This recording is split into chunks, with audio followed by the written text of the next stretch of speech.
فلسطین جل رہا تھا، ہم کرکٹ میچ دیکھ رہے تھے. فلسطین جل رہا تھا، ہم سوشل میڈیا پہ انٹرٹینمنٹ کے معاملات کر رہے تھے. فلسطین جل رہا تھا اور ہم میوزیکل کنسرٹس میں شامل ہو رہے تھے. فلسطین جل رہا تھا، ہمارے یہاں میوزیکل فیسٹیول منائے جا رہے تھے. فلسطین جل رہا تھا، ہمارے یہاں شہنائیاں اور خوب دھوم دھڑاکے سے بینڈ باجے بجائے جا رہے تھے. حجر اسود مسلمانوں کے لیے بہت مقدس اور محترم پتھر ہے. اسی طرح بیت المقدس میں جو چٹان ہے یہ بھی جنت سے آئی ہوئی ہے اور یہ بھی ہمارے لیے مقدس ہے. جب یہ بحث ہوتی ہے نا کہ زیادہ اہم حصہ کون سا ہے، یہ چٹان والا یا مسجد والا، یہ فضول بحث ہے. دونوں ہی اہم ہیں. وہ مکمل چار دیواری کا ایک ایک انچ اہم ہے. کہ جب حضرت عیسیٰ علیہ السلام آئیں گے، دجال کو قتل کر دیں گے اور تمام یہودی یہ اپنی مقتل گاہ میں جمع ہو رہے ہیں، سارے قتل کر دیے جائیں گے. دنیا میں کوئی یہودی اس کے بعد باقی نہیں رہے گا، اور عیسائی جتنے بھی ہیں یہ سارے کے ساتھ حضرت عیسیٰ علیہ السلام کو دیکھ کے کلمہ پڑھ لیں گے، مسلمان ہو جائیں گے. اسرائیل کی پارلیمنٹ کے اوپر انہوں نے نقشہ بنایا ہوا گریٹر اسرائیل کا، جس میں مدینہ طیبہ تک شامل ہے. جب بیت المقدس پہ انہوں نے قبضہ کیا 1967 میں اس وقت انہوں نے کہا تھا اب یثرب، یعنی اب مدینہ. تو ان کی چیزیں پیکنگ بہت خوبصورت، ذائقہ بہت شاندار، اور اجزاء بھی ہم کہہ لیں چلو اچھے کچھ آ گئے. لیکن اللہ کے بندو یہ تو بتاؤ حلال اور حرام، وہ کتنی چیزیں حرام ہمیں کھلاتے ہیں اور کتنی خود کھاتے ہیں. سور کی جتنی فارمنگ آج ہو رہی ہے بہت بڑی تعداد میں، اربوں ڈالرز کا سالانہ کام سور کی فارمنگ ہے. وہ ملٹی نیشنل اپنی چیزوں میں کھلاتے پلاتے. تھوڑا ظلم نہیں کیا؟ تاتاریوں نے مسلمانوں میں تھوڑا ظلم نہیں کیا؟ رشیا میں جب کمیونزم آیا تو وہاں جو مسلمان ریاستیں تھیں مسلمانوں پہ تھوڑا ظلم نہیں ہوا؟ انگلستان جب ہندوستان میں آیا تو یہاں تھوڑا ظلم نہیں ہوا؟ اسپین سے جب مسلمانوں کو نکالا گیا تو تھوڑا ظلم نہیں ہوا؟ خلافت عثمانیہ کے وقت میں تھوڑا ظلم نہیں ہوا؟ 1947-48 میں ادھر پاکستان بنتے وقت ادھر اسرائیل بنتے وقت مسلمانوں پہ تھوڑا ظلم نہیں ہوا؟ بہت سارے ایسے موقع آئے ہیں کہ مسلمانوں پہ بڑے بڑے ظلم ہوئے. لیکن آج جو بے حسی ہمارے اندر ہے یہ پہلے والوں میں کبھی نہیں تھی. سینکڑوں سال پرانی بات ہے کہ روم کے اندر عیسائیوں کے علاقے میں ایک قلعہ تھا، اس کا نام تھا عموریہ. ایک مسلمان بے بس اور مظلوم عورت کو وہاں جب تھپڑ مارا گیا تو اس نے اس مضبوط قلعے کے اندر، عیسائیوں کی قید کے اندر، اپنے خلیفہ معتصم باللہ کو آواز دی ہے خلیفہ تم کہاں ہو؟ مارنے والے اور ہنسے اور مذاق اڑایا، کیا وہ خلیفہ ایک عورت کی وجہ سے، ایک عورت کی آواز پہ یہاں آئے گا؟ تمہارا دماغ خراب ہے. اللہ کی شان، اس مظلوم عورت کی آواز کسی طریقے سے خلیفہ معتصم باللہ کو مل گئی. وہ کوئی اپنے بڑوں کی طرح بہت ہمت والا اور بہادر اور بہت اچھا بادشاہ تو نہ تھا، خلیفہ تو نہ تھا، لیکن بہرحال فاتح کا خون اس کی رگوں میں دوڑ رہا تھا. اس کو جیسے ہی یہ بات پہنچی اس نے میں سپاہی کتنے ہیں، تیاریاں ان کی کیا ہیں، صرف اتنا پوچھا بتاؤ اس کا راستہ کہاں ہے. حکم دیا، لشکر کو لے کے حملہ آور ہو گیا اور اس کا قلعے کا محاصرہ کر لیا، اور شدید ایسے حملے کیے. مسلمانوں کا جذبہ ایسا تھا کہ عیسائیوں کو پسپا ہونا پڑا. اور جب اس مارنے والے شخص کو خلیفہ کے سامنے لایا گیا تو اسے پتہ لگ گیا کہ ایک عورت کی لبیک اور ایک عورت کی للکار کے اوپر مسلمان حکمران لبیک کہہ سکتے ہیں. یہ بھی کبھی ہوتا تھا مسلمان. آج سے کچھ عرصہ پہلے تک جب مغرب کی اور یہ سوشل میڈیا کی اتنی ثقافتی یلغار ہمارے دل اور دماغ پہ نہیں تھی. یہ اس وقت کی بات ہے جب ہم چھوٹے تھے اور ہمارے بڑے نوجوان تھے، ہمارے بچپن کی بات ہے. پوری امت میں کہیں کوئی تکلیف آتی، کوئی غم پریشانی آتی تو ہم لوگ کیا کرتے تھے؟ اپنی خوشیوں کی تقریبات کو سادہ کر دیتے. ہم دوسرے مسلمانوں کا احساس کیا کرتے تھے. اب وہ ہمارے اندر ختم ہو چکا. آج فلسطین کے اندر جو کچھ ہو رہا ہے، ہم میں سے یہاں کسی کی آنکھ میں آنسو نہیں، کسی کے دل میں غم نہیں. ہماری جو شادی کی تقریبات ہیں، دوسری انٹرٹینمنٹ ہیں، اور جو ہمارے موج میلے ہیں، سب اسی طریقے سے رواں دواں ہیں، ان میں کوئی فرق نہیں. اگر ہمارے اندر احساس ہوتا، ہم اپنی تقریبات، جو نکاح ضروری چیز ہے اس سے تو نہیں، وہ تو ہر وقت جب بھی ہے اس کو کرنا ہے، اس کو سادگی سے کرتے، اس میں یہ فضول خرچی اور گناہوں کی چیزیں نہ ہوتی. اور جو دوسری تقریبات ہیں جو ویسے ہی غلط ہیں، میوزیکل کانسرٹس ہیں، میوزیکل فیسٹیول ہیں اور اس طرح کے گانے بجانے کی انٹرٹینمنٹ کی چیزیں، یہ تو ختم ہو جانی چاہیے تھی۔ یہ اس وقت کی باتیں ہیں جب مسلمانوں میں احساس ہوتا تھا، آج ہمارے اندر احساس نہیں۔ اسی احساس کو بیدار کرنے کے لیے چند باتیں آج کرنی ہیں۔ حجر اسود مسلمانوں کے لیے بہت مقدس اور محترم پتھر ہے۔ اسی طرح بیت المقدس میں جو چٹان ہے یہ بھی جنت سے آئی ہوئی ہے اور یہ بھی ہمارے لیے مقدس ہے۔ گزشتہ انبیاء کرام کا قبلہ یہی تھا، گزشتہ انبیاء کرام کا قبلہ یہی چٹان تھی، مسجد اقصیٰ نہیں، یہ جو چٹان ہے قبلہ اول یہ چٹان ہے۔ اچھا، ہم میں سے بہت سے لوگ نا بہت دور کی کوڑی لے کر آتے ہیں کہ جی یہ تصویر فلاں ہیں اور یہ فلاں ہیں اور یہودی یوں کر دیں گے، دکھا یہ رہے کر وہ رہے۔ وہ جب یہ بحث ہوتی ہے نا کہ زیادہ اہم حصہ کون سا ہے، یہ چٹان والا یا مسجد والا، یہ فضول بحث ہے، دونوں ہی اہم ہیں۔ وہ مکمل چار دیواری کا ایک ایک انچ اہم ہے، تو اس لیے اس بحث پہ نہیں جانا چاہیے کہ زیادہ اہم کون سا ہے، یہ غور کرنا چاہیے کہ ہمارے لیے کرنے والے کون سے زیادہ اہم کام ہے، اس پر آنا چاہیے۔ وہ تو دونوں ہی اہم ہیں، مکمل طور سے اہم ہیں۔ تخت داؤدی یہودیوں کے عقیدے کے مطابق ایک پتھر ہے جسے داؤدی پتھر کہہ لیجئے، تخت داؤدی کہہ لیجئے۔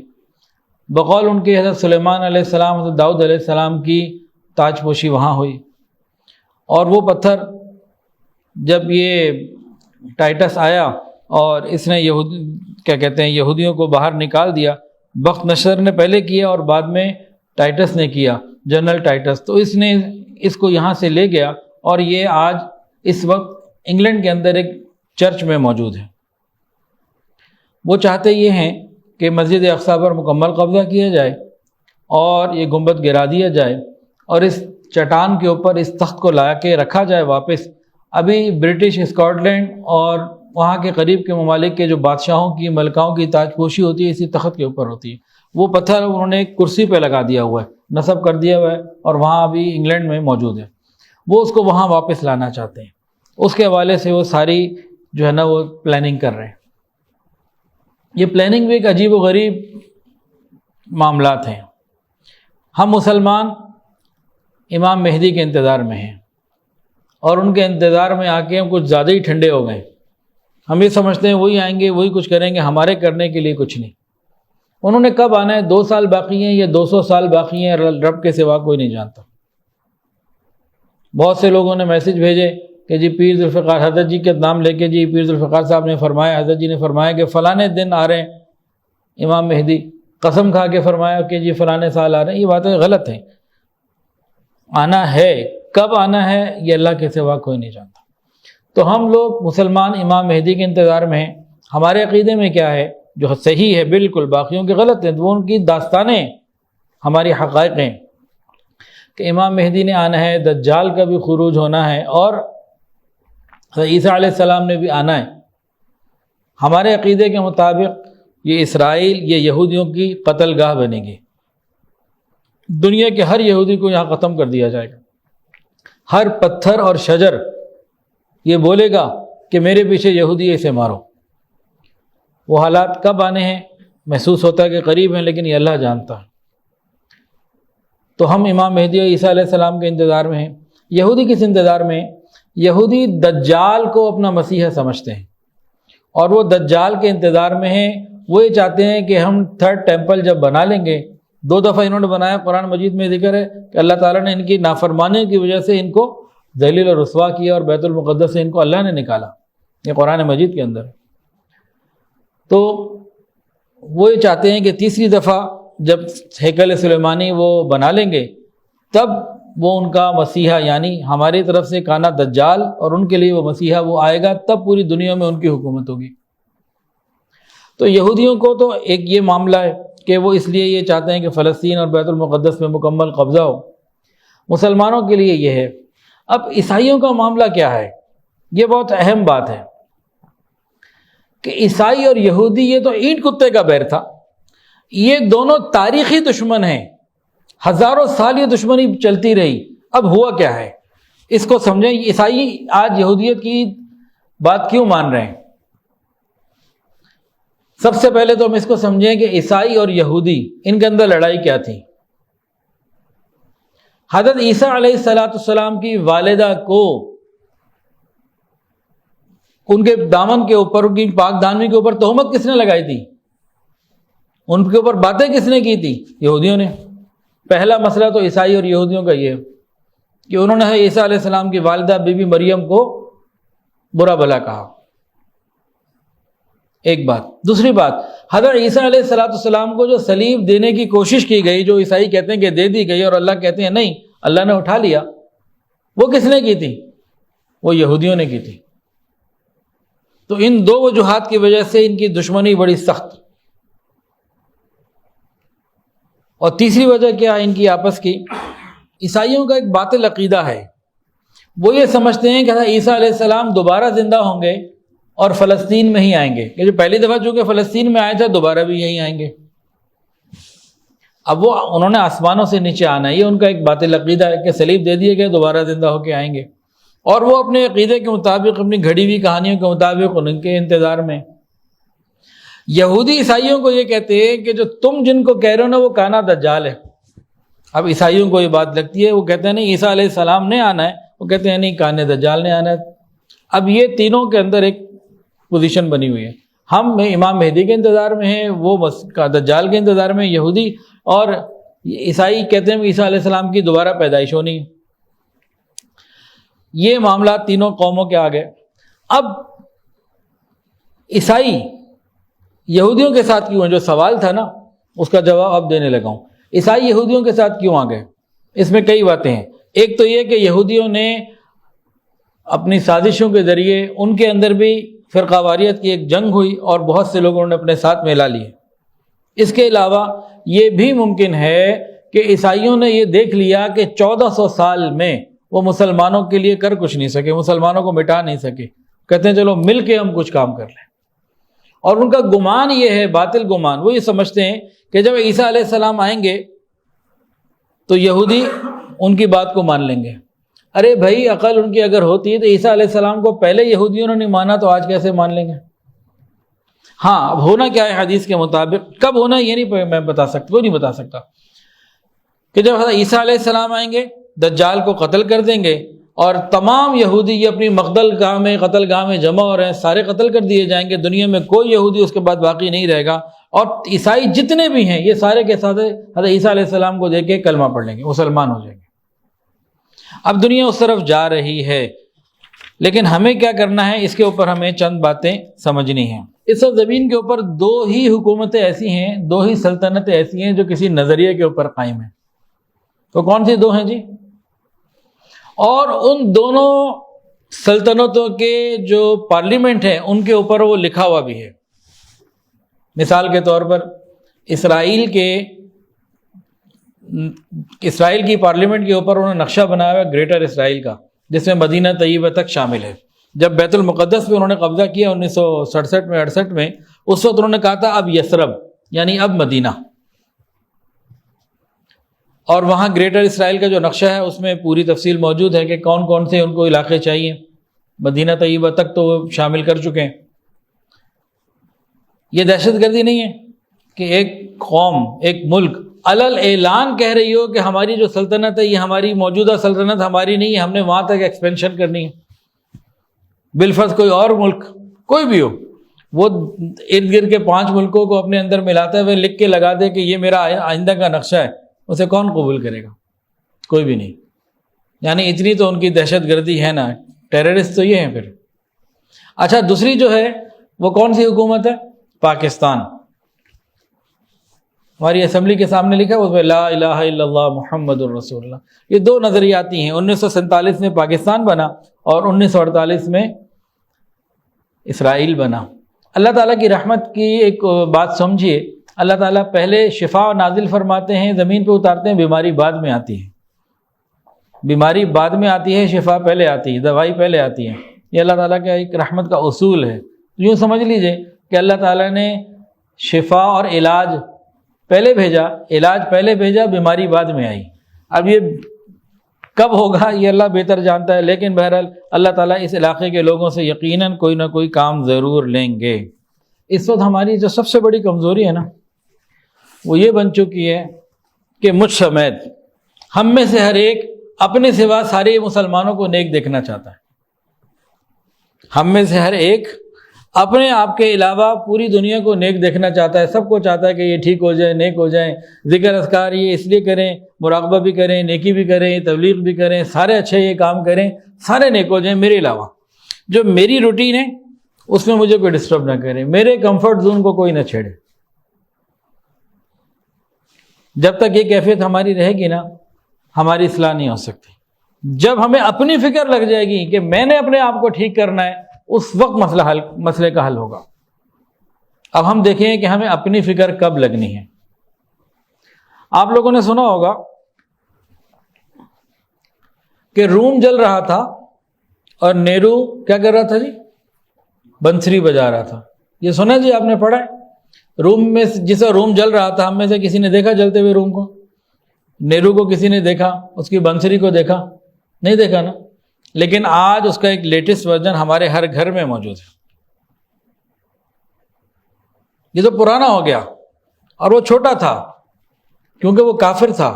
ہم مسلمان ہیں، ایک دوسرے کا احساس کرنے والی قوم ہے، امت ہیں۔ آج اس محاورے کا نیا ورژن کیا ہو گیا؟ فلسطین جل رہا تھا، ہم کرکٹ میچ دیکھ رہے تھے۔ فلسطین جل رہا تھا، ہم سوشل میڈیا پہ انٹرٹینمنٹ کے معاملات کر رہے تھے۔ فلسطین جل رہا تھا اور ہم میوزیکل کنسرٹس میں شامل ہو رہے تھے۔ فلسطین جل رہا تھا، ہمارے یہاں میوزیکل فیسٹیول منائے جا رہے تھے۔ فلسطین جل رہا تھا، ہمارے یہاں شہنائیاں اور خوب دھوم دھڑاکے سے بینڈ باجے بجائے جا رہے تھے۔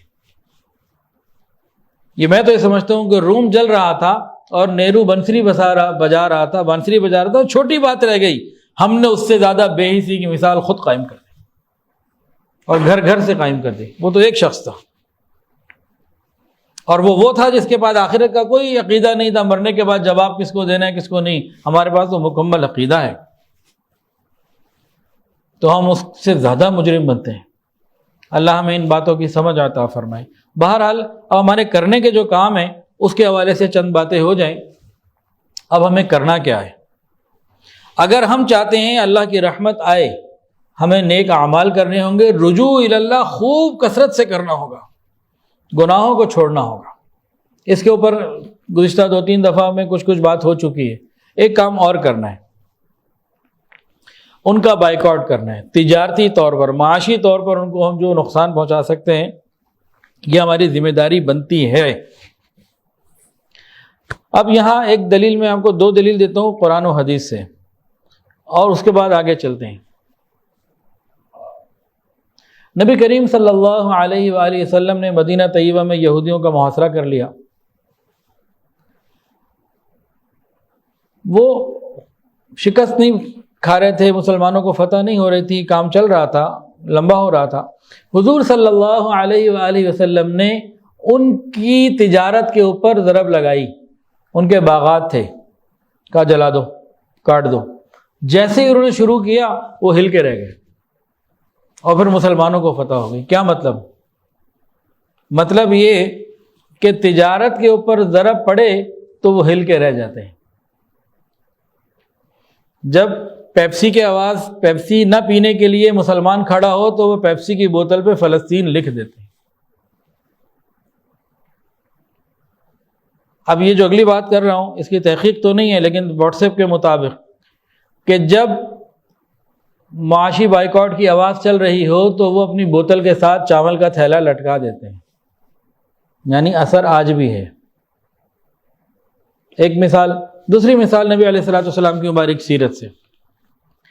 نبی علیہ الصلوۃ والسلام جب غزوہ بدر کے لیے نکلے تھے تو ایک قافلہ تھا ابو سفیان کا، اس کو روکنے کے لیے نکلے تھے۔ یہ قافلہ تجارتی قافلہ تھا جی کہ کون سا قافلہ تھا یہ بتائیں؟ تجارتی قافلہ تھا۔ یہ بات تو سب کو معلوم ہے، لیکن اس کے اندر کی جو بات جو گہرائی والی ہے وہ بہت تھوڑے لوگوں کو معلوم ہے۔ جناب، یہ تجارتی قافلہ بظاہر تھا، یہ تجارتی قافلہ تیار ہی اس لیے ہوا تھا، مکہ کے ہر نوجوان، مرد، بوڑھے، بچے نے اس میں حصہ ڈالا تھا۔ اس سے جو نفع آئے گا اس سے اسلحہ خریدیں گے اور اس سے مسلمانوں کے خلاف جنگ کریں گے۔ ایک تجارت ہوتی ہے کہ میں اپنے گھر کو چلانا ہے، بیوی بچوں کی ذمہ داری ہے، خرچے پورے کرنے ہیں، یہ کوئی اور تجارت ہے۔ ایک تجارت اس لیے ہو رہی ہے کہ اس سے نفع لے کے مسلمانوں کو ختم کر رہے ہیں، تو دونوں میں فرق ہے برابر ہے؟ ہاں جی بولے، بہت بڑا فرق ہے۔ تو آپ اس کو روکنے کے لیے گئے تھے۔ ہمیں ان دونوں باتوں سے کیا مل رہا ہے، ان دونوں واقعات سے، کہ ہمیں تجارتی طور پر ان کا بائیکاٹ کرنے کے بارے میں اوپر سے سند مل رہی ہے، ہمیں کرنا ہوگا اور اس کا اثر آئے گا۔ جب کفار مکہ کو وہاں پتہ لگا نا کہ ہمارا اتنا بڑا قافلہ جس میں ہماری اتنی بڑی انویسٹمنٹ ہے، تو وہ آگ بگولا ہو کے آئے۔ ایسے نہیں وہ ایک دم 1000 نکل کے آ گئے تھے، تو پیچھے کوئی بہت بڑی ریزن تھی۔ تو سیرت سے ہمیں یہ باتیں ملتی ہیں۔ اب نبی علیہ السلام کو ہم ماننے والے ہیں، ہمیں چاہیے کہ ہم ان کے لیے جتنی مشکلات پیدا کر سکتے ہیں ہم کریں۔ ایک محاورہ ہے، چڑیاں اگر متحد ہو جائیں نا تو شیر کی کھال کھینچ سکتی ہیں۔ ہم عوام اگر متحد ہو جائیں اور ان کی چیزوں کا بائیکاٹ کریں تو ان کی کھال ادھیڑ سکتی ہیں۔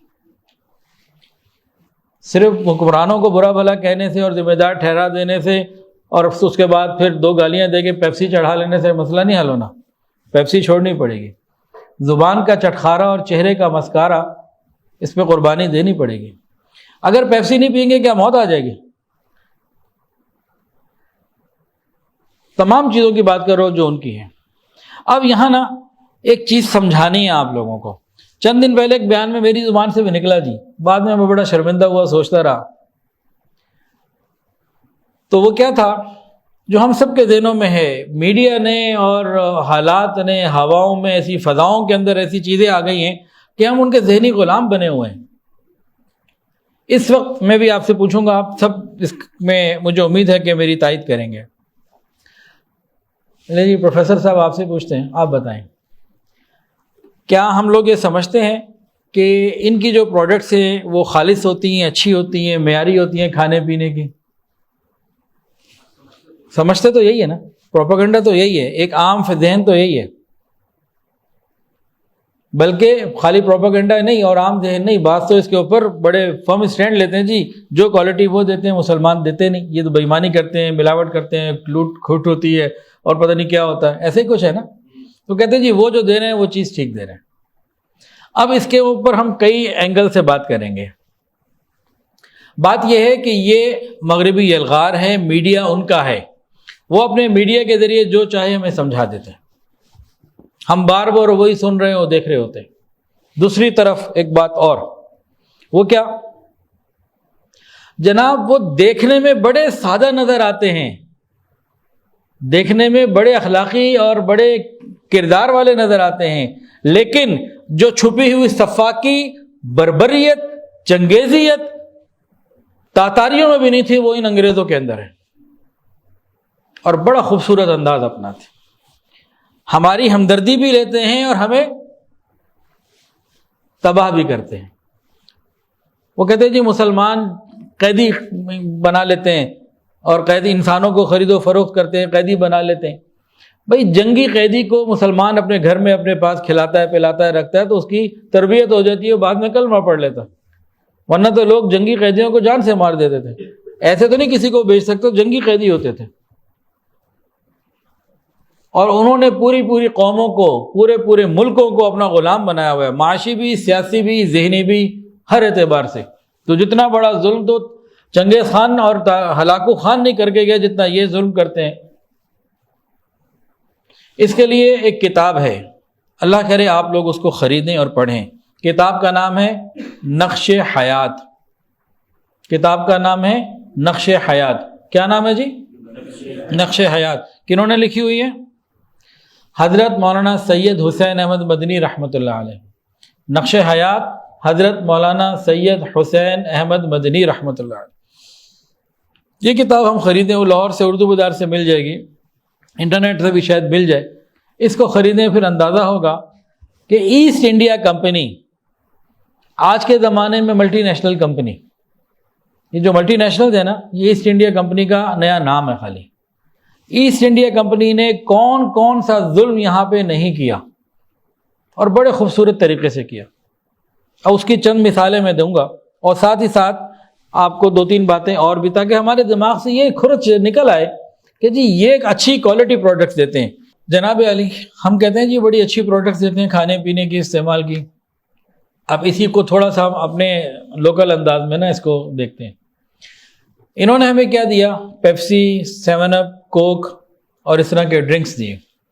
کسی سمجھدار ڈاکٹر سے پوچھ لیجئے وہ کہے گا ان سب کا صحت کو نقصان ہے. یہ کوالٹی پروڈکٹ جو صحت کو نقصان پہنچا رہی ہے. ہمیں جو کچھ انہوں نے دیا کیمیکل والا مال دیا، پروسیس فوڈ دیے، آپ جس سے مرضی پوچھ لیجئے یہ سب صحت کو نقصان پہنچا رہے ہیں. ہم کیسے کہتے ہیں کہ یہ کوالٹی پروڈکٹ ہے؟ اچھا انہوں نے جو ہمیں کوک پیپسی دیا تو ہم سے لیا کیا؟ مجھے بچپن میں یاد ہے ہمارے یہاں کوئی آتا یا ہم کہیں جاتے ہیں تو دودھ پیش کیا جاتا تھا. بازاروں میں جس طرح آج پیپسی کوک ملتی ہے دودھ والی بوتلیں ملتی تھیں اور وہ اس میں گولی والی بھی ہوتی تھی، گولی پیچھے فٹ ہو جاتی تھی، مختلف چیزیں ملتی تھیں. کوئی ہمارے آتا ہم کسی کے یہاں جاتے تو لسی مل جاتی تھی، ستو مل جایا کرتا تھا اور اس طرح کی کئی چیزیں مل جایا کرتی تھیں. اب وہ ساری کی ساری ختم ہو گئیں، بلکہ انہوں نے ہماری اتنی زبردست ذہن سازی کی کہ ہم اپنی معاشرتی اقدار کو بھول گئے. وہ پیش کرنا ہمیں آج وہ لگتا ہے احساس کمتری کا شکار ہو جاتے ہیں کہ جی ہم نے ملٹی نیشنل کا جوس پیش نہیں کیا، ستو پیش کر دیا، لسی پیش کر دی، دودھ پیش کر دیا، اس پہ ہمیں شرمندگی ہوتی ہے. اتنا تو انہوں نے ہمارے دماغ کو بدل دیا میڈیا کے ذریعے. تو جناب انہوں نے ہمیں صحت دی ہے، بیماری دی، اور بیمار کر کے دوائیاں بھی پیچھے سے دیں. ہم کہتے ہیں بڑے اچھے. بات میں نے غلط تو نہیں کی؟ دیکھیں آپ پڑھے لکھے سمجھدار لوگ بیٹھے ہیں، اس پوائنٹ میں اگر میں کہیں غلط ہوں تو ابھی مجھے بتا دیں. ٹھیک ہے جی. اچھا جی دوسری بات اسی کا آپ دیکھ لیں کہ ہم نے جب ان کی چیزیں خریدی تو پیسہ ان کو دیا، اپنی معیشت کو کمزور کیا. تو ہم نے کیا کیا؟ اپنے ساتھ دشمنی کی. آج سے 20-30 سال پہلے کیا ہوا تھا؟ دیسی گھی ٹھیک نہیں ہے، بناسپتی آئل آ گیا اور قوم کو ادھر لگا دیا. آج کہتے ہیں کہ نہیں یہ تو غلطی ہو گئی. جب قوم بیمار ہو گئی اور ان سارے مریض ان کے گاہک بن گئے، وہ ہمارے مریض کو مریض نہیں اپنا کسٹمر سمجھتے ہیں. ہمارے ہسپتالوں کو ہاسپٹل نہیں سمجھتے، اپنی دکانیں سمجھتے ہیں. ہم ان کی منڈی ہیں، جانوروں کی طرح ہمیں لے کے چلتے ہیں. سارے تجربے ہم پہ کرتے ہیں. اور آگے چلیں، حلال اور حرام اس کا جو کانسیپٹ مسلمانوں کے پاس ہے، دل سے بتائیے کیا کسی کافر کے پاس یہ کانسیپٹ ہے؟ ہاں جی نہیں ہے نا، تصور ہی نہیں ہے. تو ان کی چیزیں پیکنگ بہت خوبصورت، ذائقہ بہت شاندار، اور اجزاء بھی ہم کہہ لیں چلو اچھے کچھ آ گئے. لیکن اللہ کے بندو یہ تو بتاؤ حلال اور حرام اس کا تصور تو وہاں ہے ہی نہیں. وہ کتنی چیزیں حرام ہمیں کھلاتے ہیں اور کتنی خود کھاتے ہیں. سور کی جتنی فارمنگ آج ہو رہی ہے بہت بڑی تعداد میں، اربوں ڈالر کا سالانہ کام سور کی فارمنگ کا ہے. وہ ملٹی نیشنل اپنی چیزوں میں کھلاتے پلاتے. پھر ذبیحہ مسلمانوں کا ایک خاص طریقہ ہے اور اس کا خود مسلمان ہونا بھی ضروری ہے. تو وہ جو جانور ذبح کرتے ہیں اس کے بعد اس کے چیزیں جو جیلیٹن ہے اور بہت ساری چیزیں ہیں وہ اپنی چیزوں میں ڈالتے ہیں. تو حرام ہمیں کھلا رہے ہیں. ہم کہتے ہیں جی کوالٹی بڑی اچھی، اور خدا کے بندے اچھی پیکنگ میں ہمیں حرام کھلا رہے ہیں. پھر آپ آ جائیں گے جی وہ حلال سرٹیفائڈ بھی تو چیزیں ہوتی ہیں. پاکستان میں کوئی اتھارٹی تو دکھائیں جو حلال سرٹیفائڈ کی کوئی اتھارٹی ہو، جو امپورٹ سامان ہو رہا ہے کوئی ایسا سلسلہ ہے. ہمارے ایک جاننے والے ہیں کیمیکل امپورٹ کرتے ہیں، بہت بڑا ان کا بزنس ہے ماشاءاللہ، برادری کے. وہ کہتے ہیں جی چائنا سے ہمیں جو $640 کا کیمیکل ملتا ہے نا کھانے پینے کے حوالے سے، تو ہم اس کو کہتے ہیں حلال چاہیے، وہ کہتے ہیں $10 فالتو دے دو، وہ سرٹیفکیٹ ساتھ لگا دے دو. تو یہ تو سرٹیفکیٹ کے $10 کی $20 کی تو ساری اس کی حیثیت ہے. اس کا چیک اینڈ بیلنس کہاں ہے؟ اچھا جی ہم مسلمان قرآن و حدیث کو اتنا پورا یقین کریں نہ کریں، انہیں معلوم ہے کہ مسلمان کو حرام کھلا دو پھر اس کو اپنا غلام بنائے رکھو. جب یہ حرام کھا لے گا اس کی دعا قبول نہیں ہوگی، جب یہ حرام کھا لے گا یہ ہمارے کسی کام کا نہیں ہے، مطلب ہمارے لیے نقصان دہ نہیں ہے، یہ بڑے ہمارے کام کا ہے۔ تو یہ ایلیمنٹس نہیں ہے کیا ملٹی نیشنل میں؟ یہ سب کچھ ہوتا ہے۔ اچھا، ان چیزوں کے ساتھ ساتھ اب اگلی بات اس کتاب سے، جس کا میں نے کیا نام بتایا تھی کتاب کا، کسی کو یاد ہے؟ بھول گیا۔ نقش حیات کن کی تھی؟ جی حضرت مولانا سید حسین احمد مدنی رحمۃ اللہ علیہ کی۔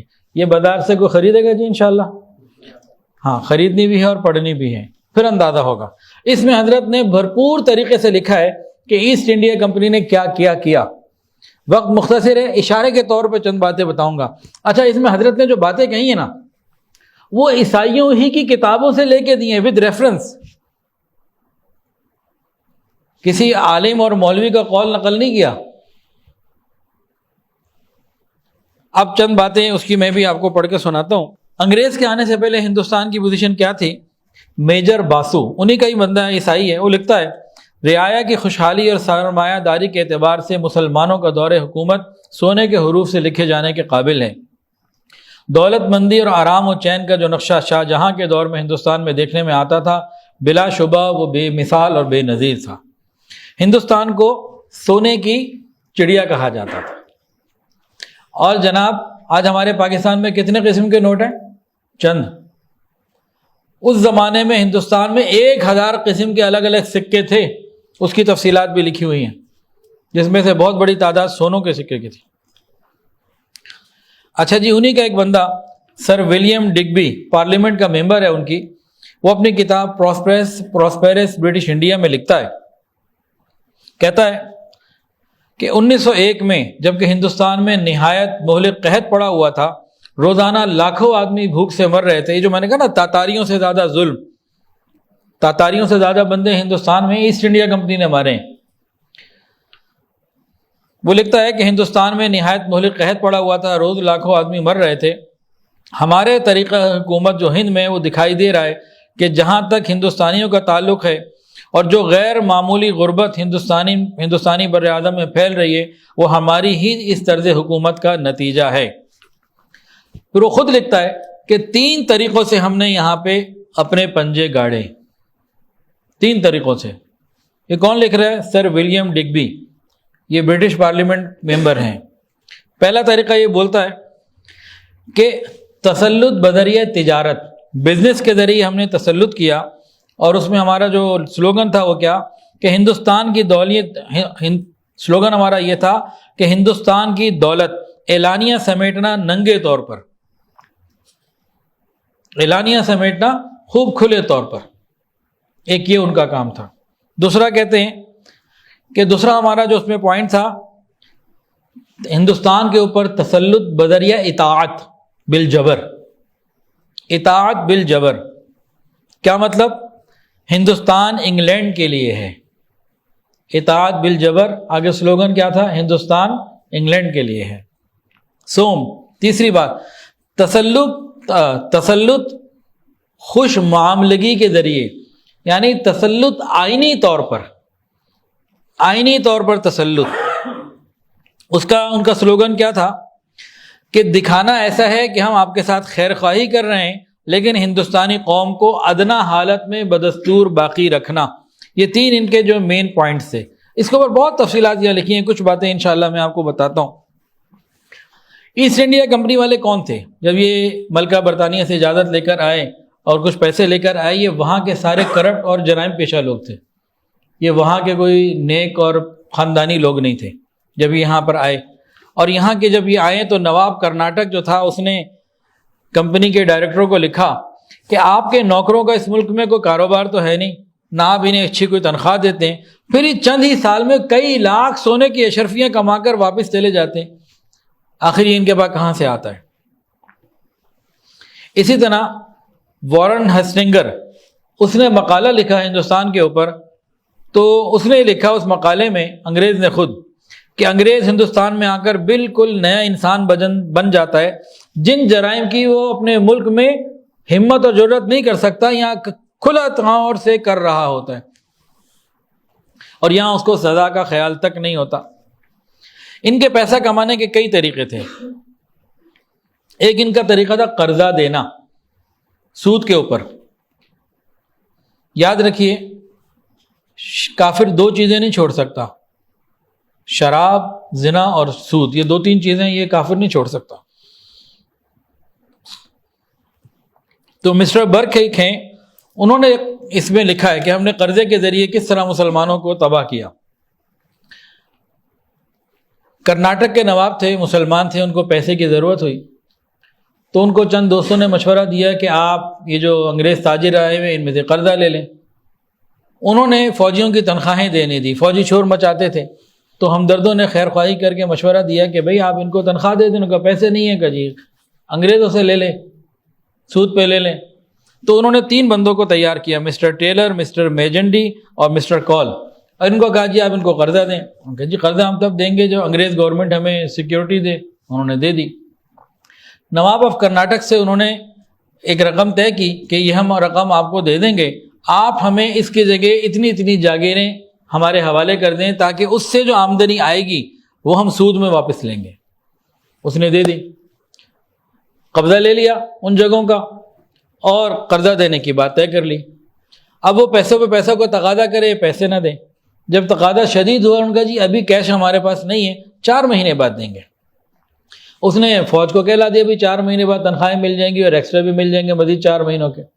یہ مانگتا رہا، وہ تھوڑے کر کے دیتے رہے. جو رقم انہوں نے 2 سال پہلے یکمشت دینی تھی وہ 2 سال میں مختلف اقساط میں ادا کی، مختلف قسطوں میں ادا کی، اور سود کے لیے پہلے ہی دن وہ ساری جگہ اپنے پاس لے لیں. اس میں آگے جا کے لکھتا ہے کہ جتنی رقم دینی تھی تقریباً وہ رقم ان جگہوں سے کما کے یہ اقساط میں دیتے رہے اور پیسے الگ باقی رہے، سود الگ چڑھتا رہا. لارڈ میکالے کا نام تو ہم سب نے سنا ہوگا، اس کی بات ذرا سن لیجئے. اس نے ایک مضمون لکھا، اس میں لکھا جو ان کے 2 نمبر کے طریقے تھے، کہا کہ اس طریقے سے بے شمار دولت بہت جلد کلکتہ میں ہمارے پاس جمع ہو گئی اور 3 کروڑ انسان حد درجہ برباد کر دیے گئے ہندوستان میں. بے شک ان لوگوں کو مظالم میں رہنے کی عادت تھی، مگر وہ مظالم اس قسم کے نہ تھے جو ہم نے وہاں پہ اپنائے. اور اس کی پھر آگے تفصیل ہے کہ پہلے ان کے اوپر جب کوئی مقامی حکمران ظلم کرتا تھا تو وہ اس کے خلاف بغاوت کر لیتے تھے، ہمارے خلاف تو بغاوت بھی نہ کر سکے. سر ولیم ڈگبی کہتا ہے قبل اس کے کہ جنگ پلاسی فتح ہوئی اور ہندوستان کے خزانے بہہ کر اس انگلینڈ کے اندر آنے لگے اور ہمارے ملک انگلستان کا جوار باٹھا نہایت نیچے تھا، خود انگلستان کی صنعتی ترقی بنگال کے بے شمار دولت کے ذخیروں اور کرناٹک کے خزانوں کی بدولت ہوئی. یہ خود ان کی کتابوں میں لکھا ہوا. لارڈ میکالے یہ لکھتا ہے کہ دولت کے دریا یہاں سے انگلستان کو بہتے چلے جاتے تھے. سر جان شور جس کا تعلق بنگال سول سروس سے تھا، قانون 1933 کے اوپر وہ بحث کرتے ہوئے لکھتا ہے لیکن ہندوستان کا عہد زریں سنہرا زمانہ گزر چکا ہے، جو دولت کبھی اس کے پاس تھی آج اس کا اکثر حصہ انگلستان بھیج دیا گیا. اچھا ایک اور بھی طریقہ تھا ان کا، حکومتیں تبدیل کر کے پیسے کمانا. میر جعفر اور میر صادق جیسے لوگ ان کو مل گئے تھے تو وہ محمد علی کو کرناٹک میں لے کر آئے اور میر جعفر کو بنگال میں لے کر آئے. ان کو تجربہ ہوا کہ یہ جو حکومت بدلتے ہیں ہمیں پیسے ملتے ہیں، تو یہ بھی ڈاکومنٹڈ چیز ہے. 1757 میں میر جعفر کو جب تخت پہ لائے تو 3 کروڑ سے زیادہ ان کو اشرفیاں ملیں. 1760 میں میر قاسم کو جب لائے تو 26 لاکھ ملی. پھر اس کے 13 سال بعد دوبارہ میر جعفر کو لے کر آئے تو 1 کروڑ 41 لاکھ ملی. پھر 1765 میں 2 سال بعد نجم الدولہ کو لائے تو 19 لاکھ ملی. یعنی اس طریقے سے بھی انہوں نے پیسے کمائے. اچھا جی، جو تیسرا دور ہے جو آج تک چل رہا ہے یہ بھی ختم نہیں ہوا، یہ آئینی تحفظ فراہم کرنا اپنے تاجروں کو. تیسرا دور یہ ابھی تک چل رہا ہے، یہ ختم نہیں ہوا. ایسٹ انڈیا کمپنی کا نام بدل کے کیا ہو گیا؟ Multi national company. یہ آئینی تحفظ اپنے تاجروں کو دینا، جس میں دکھانا یہ کہ ہم آپ کے اوپر احسان کر رہے ہیں لیکن پس پردہ ہماری جڑیں کھوکھلی کر رہے ہیں. سر جان سیلور جو کہ مدراس کے بورڈ آف ریونیو کا صدر رہا ہے، آپ یہ سمجھ لیجئے کہ ایف بی آر کا صدر سمجھ لیجئے، ان کی ایف بی آر کا بورڈ آف ریونیو. وہ کہتا ہے جی ذرا سمجھنے والا جملہ ہے بڑا عجیب، ہمارا طرز حکومت اسپنج سے بڑی مشابہت رکھتا ہے. اسپنج دیکھا کبھی آپ نے، فوم جو ہوتا ہے؟ کہتا ہے ہمارا طرز حکومت اسپنج سے بہت مشابہت رکھتا ہے، وہ گنگا کے دہانے سے ساری نعمتیں چوس لیتا ہے اور دریائے ٹیمز کے کنارے بہا دیتا ہے. یہ ان کا FBR کا بندہ، بورڈ آف ریونیو کا صدر، وہ کیا کہہ رہا ہے کہ ہمارا طرز ٹیکسیشن، ہمارا طرز حکومت ایسا ہے جیسے اسپنج، یہ دریائے گنگا سے چیزوں کو نچوڑ کر ہمارے دریاؤں میں بہا دیتا ہے. سر ولیم ڈگبی اپنی کتاب پراسپیرس برٹش انڈیا، اس میں یہ لکھتا ہے کہ آئینی طریقے پر جو پہلے طریقے ہوئے اطاعت کے، جرم کے اور زبردستی کے، بالجبر کے، وہ الگ ہیں. کہتے ہیں اس آئینی طریقے سے ہندوستان سے دولت جو انگلینڈ پہنچی ہے اس کی تعداد 6080 ملین پاؤنڈ ہے. اس آئینی طریقے سے ہندوستان کی جو دولت انگلینڈ پہنچی ہے اس کی تعداد 6080 ملین پاؤنڈ ہے. 1 ملین میں 10 لاکھ ہوتے ہیں. 6080 ملین پاؤنڈ یہ انہوں نے آئینی طریقے سے لیے. جب ہندوستان کنگال ہو گیا نا تو انہوں نے ایک نیا طریقہ شروع کیا جو 1792 میں تھا. حکومت ہندوستان کو قرضہ دینا شروع کیا. یہاں سے اربوں لے گئے، قرضہ دیا لاکھوں میں، اور وہ لاکھ آج تک ختم نہیں ہوئے. 1792 میں 70 لاکھ پاؤنڈ کا پہلا قرضہ انگلینڈ نے دیا ہندوستان کو، جو 1913 تک 30 کروڑ 70 لاکھ تک پہنچ گیا. اور یہاں سے وہ اس سے ہزاروں گنا دولت زیادہ لے کے جا چکے تھے. Sir Charles Elliot, chief commissioner Assam, 1888، یہ انہی کا ایک بندہ ہے جو چیف کمشنر آسام ہے، سر چارلس ایلیٹ. وہ یہ کہتا ہے کہ میں بلا تأمل کہہ سکتا ہوں کہ کاشتکاروں کی آدھی تعداد ایسی ہے جو سال بھر تک یہ نہیں جانتی کہ ایک وقت روزانہ پیٹ بھر کر کھانا کسے کہتے ہیں. وہ ہندوستان جسے سونے کی چڑیا کہا جاتا تھا، وہاں ان کے طرز حکومت نے، ان کے ٹیکسیشن کے قانون نے، ان کے معاملات نے اس کو اتنا کر دیا کہ آدھے سے زیادہ کسان روز ایک وقت کی روٹی نہیں کھا سکتے تھے، جن کے ہاں ہر وقت فصلیں ہوتی تھیں. اور آج بھی ہمارے کسان کی یہی حالت ہے. اس کے لیے انہوں نے طریقے کیا اختیار کیے، یہ آج بھی ہیں. ایک طریقہ انہوں نے اختیار کیا کہ ہندوستانی کاریگروں کو صنعت سے روکا جائے، یہاں پہ انڈسٹری نہ لگنے دی جائے. دوسرا طریقہ یہ اختیار کیا کہ ہندوستان کے مال کو انگلستان میں داخل نہ ہونے دیا جائے. اور تیسرا طریقہ یہ اختیار کیا کہ اپنی مصنوعات کو ہندوستان میں بھیجا جائے. اب انہوں نے مختلف قسم کے قانون بنائے. ایک قانون کے اندر یہ طے کیا کہ یہاں میں خام مال کو بھرپور فروغ دیا جائے، لیکن پروڈکشن پہ نہ آنے دیا جائے. ان کو کپاس یہ بنائیں، ہمارے پاس کپاس بھیجیں، کپڑا بنا کے ہم دیں گے. آلو یہ اگائیں، آلو ہمیں بھیجیں، چپس بنا کے ہم بھیجیں گے، چپس یہ ہم سے خریدیں. تو یہ اس زمانے سے چل رہا ہے کہ خام مال ان کو جتنا بنا سکتے ہیں بنانے دو، وہ ہم خریدیں گے اور اس کے بعد پھر ان کو پروڈکٹ بنا کے دیں گے. اس کے لیے انہوں نے کئی کام کیے. یہاں پہ بہت ساری صنعتیں تھیں، بہت سارے کام ہوتے تھے. انہوں نے کیا کیا کہ وہ ساری چیزیں انگلینڈ میں بھی بنتی تھیں، یہاں پہ انگلینڈ سے آنے کی جو ڈیوٹی تھی وہ ختم کر دی، تقریباً زیرو کر دی. اور یہاں ایک پروپیگنڈا چلایا کہ بھئی انگلینڈ کی چیز، میڈ ان انگلینڈ یہ زیادہ بہتر ہے یہاں کی مقامی چیز سے، اور لوگوں کے اندر بھی کریز ہوتا ہے کہ ہماری چیز اچھی محسوس ہو. اب وہاں سے امپورٹ ہو کے ہندوستان میں سامان آئے، ڈیوٹی ہے ہی نہیں، ہے نہ ہونے کے برابر ہے. اس سے کیا ہوا کہ مقامی جو صنعت تھی اس کا بھٹا بیٹھ گیا، وہی ان کو چاہیے تھا. یہاں سے بعض چیزیں اچھی بنتی تھیں جو انگلینڈ جانا شروع ہو گئی تھیں، وہاں مانگ بھی آ گئی تھی، اور وہاں کی کاسٹ مہنگی ہونے کی وجہ سے یہاں کی چیزیں وہاں قبول ہو رہی تھیں، کوالٹی میں بھی اچھی تھی، کچھ کم قیمت بھی تھی. وہاں انہوں نے کیا، انگلینڈ کے اندر ہندوستانی اشیاء کے اوپر ڈیوٹی بڑھا دی تاکہ وہ چیز ہمارے یہاں مہنگی ہو جائے، تاکہ اس کا استعمال نہ ہو. تو یہ دو طریقے سے انہوں نے کام کیا. آج بھی ہم اپنے معاشرے میں دیکھتے ہیں بہت سارے کاروبار ہر آدمی نہیں کر سکتا. کیوں؟ اس کے لیے فلاں لائسنس کی ضرورت ہے، اس کے لیے فلاں چیزوں کی ضرورت ہے، فلاں ایساروں کی ضرورت ہے، فلاں معاملات کی ضرورت ہے، پھر جا کے آپ اس قابل ہوتے ہیں. یعنی اتنا مہنگا کر دیا، اتنا مشکل کر دیا کہ چند لوگ ہی اس کام کو کر سکیں، عام لوگ نہ کر سکیں. یہ کام ایسٹ انڈیا کمپنی نے شروع کیا تھا ہندوستان میں، جو آج ہمارے یہاں مختلف آئینی طریقوں سے ہو رہا ہے۔ مختلف کام ایسے تھے، اس کو باقاعدہ اصول بنائے گئے، قانون بنائے گئے کہ یہ کام صرف اور صرف انگریز کر سکتا ہے، ہندوستانی نہیں کر سکتا۔ اور جو ہندوستان کے کام کرنے والے کاریگر لوگ تھے، ورکر تھے، ان سب کو باقاعدہ بلڈنگز میں جمع کیا جاتا، ان کو بند کر دیا جاتا کہ جب تک تم ہمارے ساتھ ایگریمنٹ نہیں کرو گے اور ہماری ہی مرضی کی قیمت پر ہمارا ہی مال نہیں بناؤ گے، تمہیں چھوڑیں گے نہیں، یا تو مر جاؤ، یہاں پہ باہر نہیں جا سکتے۔ تو ان کو مجبور کیا جاتا کہ نہیں، وہ کہتے ہیں ہاں ٹھیک ہے کام تو کرنا ہے، تو ان کو صرف اتنی روٹی دیتے، اتنی مزدوری دیتے کہ نہ وہ پورا جی سکے نہ پورا مر سکے۔ اس طریقے سے انہوں نے ان چیزوں کے اوپر کنٹرول کیا۔ جابرانہ قوانین اس انداز سے بنائے کہ دیکھنے میں نہیں لگتا تھا کہ وہ اتنے جابرانہ ہے، لیکن وہ ہلاکو خان کی ہلاکو اس سے بھی آگے چلے جاتے تھے۔ چنانچہ انہی کی ایک کمیٹی کے اندر یہ رپورٹ آئی کہ سب سے عمدہ اثر ہماری محنت کا جو ظاہر ہو چکا ہے وہ یہ ہے کہ ریشم بننے والے کمپنی کے کارخانوں میں کام کرنے لگے ہیں۔ اب اگر وہ لوگ خود کام کرنا چاہیں بھی تو وہ نہیں کر سکتے، اگر وہ نہیں مانیں گے تو سرکار ان کو سزا دے گی۔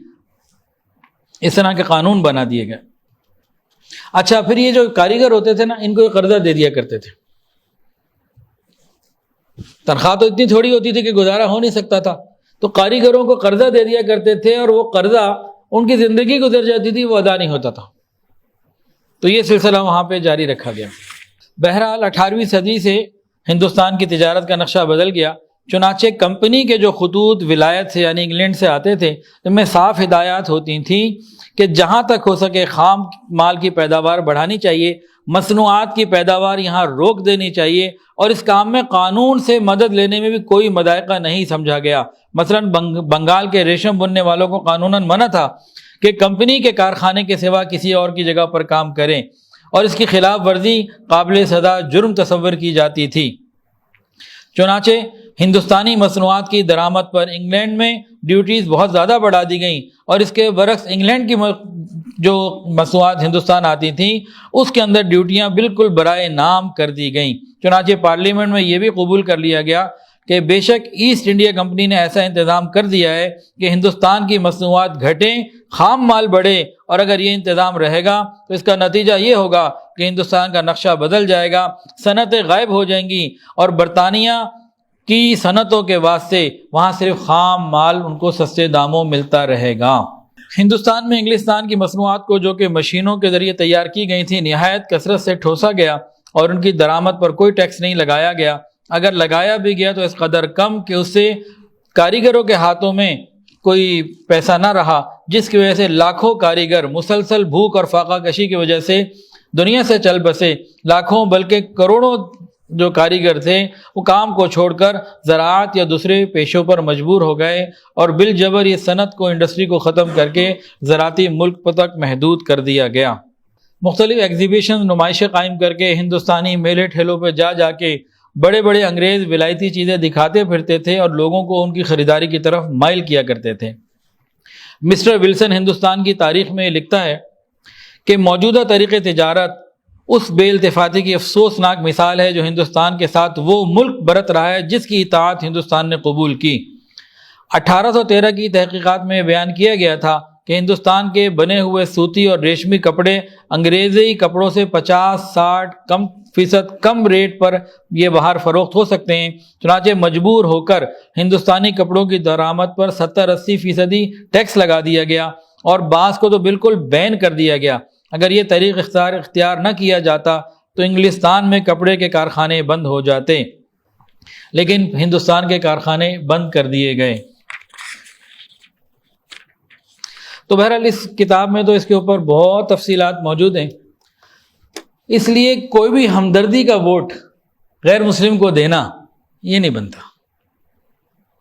کہ وہ ظلم بھی ہمارے اوپر کریں، معیشت بھی ہمارے ان کے ہاتھوں میں ہو، ہم انہی کے ہاتھوں میں کھیل رہے ہوں، اور انہی کو ہم اپنا ہمدرد بھی سمجھ رہے ہوں۔ تو ہمدردی کا کوئی ووٹ نہیں ہے ان کے لیے۔ ہمارے کرنے کے لیے چند کام ہیں، ان کو ہم پابندی سے اگر کریں گے تو انشاءاللہ اللہ تعالیٰ کی طرف سے رحمتیں ضرور متوجہ ہوں گی۔ ہم تمام مسلمانوں کے لیے اپنے دلوں کے اندر احساس پیدا کریں، تمام مسلمانوں کے لیے، بالخصوص فلسطین کے مسلمانوں کے لیے احساس پیدا کریں، ان کے غم کو اپنا غم تو سمجھیں۔ ہمارے اندر اتنا احساس تو ہو کہ وہاں وہ لوگ شہید ہو رہے ہیں، تکلیف کے اندر ہیں، اور ہم یہاں گناہوں سے تو اپنے آپ کو بچا لیں، نافرمانیوں سے تو بچا لیں، ہم اپنی تقریبات کو ذرا سادہ کر لیں، ان کے لیے کوئی احساس ہمارے دل میں تو ہو۔ ورنہ یہ نہ ہو کہ وہ جو نیرو بنسری بجا رہا تھا، روم جل رہا تھا، نیرو بنسری بجا رہا تھا، فلسطین جل رہا تھا، ہم کرکٹ میچ دیکھ رہے تھے، فلسطین جل رہا تھا، ہم میوزک دیکھ رہے تھے، ہم انٹرٹینمنٹ میں لگے ہوئے تھے، یہ مثال نہ ہو۔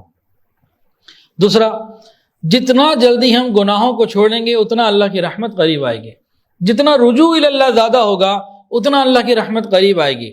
ہمیں رجوع اللہ کی، ذکر کی کثرت کی ضرورت ہے۔ آج سے پہلے امت میں کم پریشانیاں نہیں آئیں۔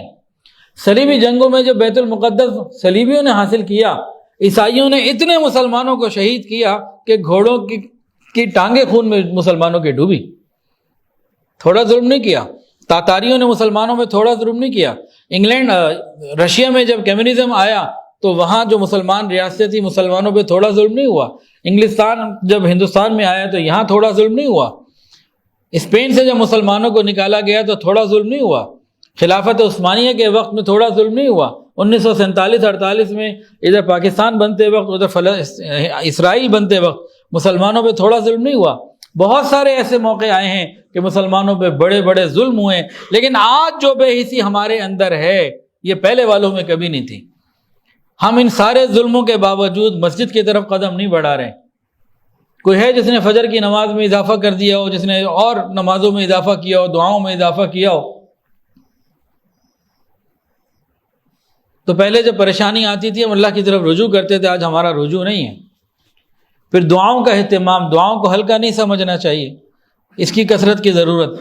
اور ان تمام چیزوں کے ساتھ ساتھ ہم جہاں تک ممکن ہے ہم پاکستانی چیزوں کو استعمال کریں، وہی کھائیں، وہی پئیں۔ زبان پیپسی کیا نہیں پئیں گے موت آ جائے گی، کو مر تو نہیں لگا پیپسی نہ پینے سے۔ تو ہم ان باتوں کو اہمیت دیں، جتنا اس پر ہم غور کریں گے، فکر کریں گے اور عمل کریں گے انشاءاللہ اس کے اثرات آئیں گے۔ یہ نہ کہ جی ہمارے کرنے سے کچھ نہیں ہوگا، بھئی ہم جو کر سکتے ہیں ہم وہ کر لیں۔ ہم بے بس ہیں یا بے حس؟ اگر ہم بے حس ہیں تو الگ معاملہ ہے، اگر بے بس ہیں تو جتنا بس ہے اتنا تو چلائے نا۔ اور اسی طرح ہمیں تھوڑا کوالٹی پہ کمپرومائز کرنا پڑے گا۔ بنانے والوں کو چاہیے کہ وہ کوالٹی کو امپروو کریں مسلمانوں کے مستقبل کی خاطر۔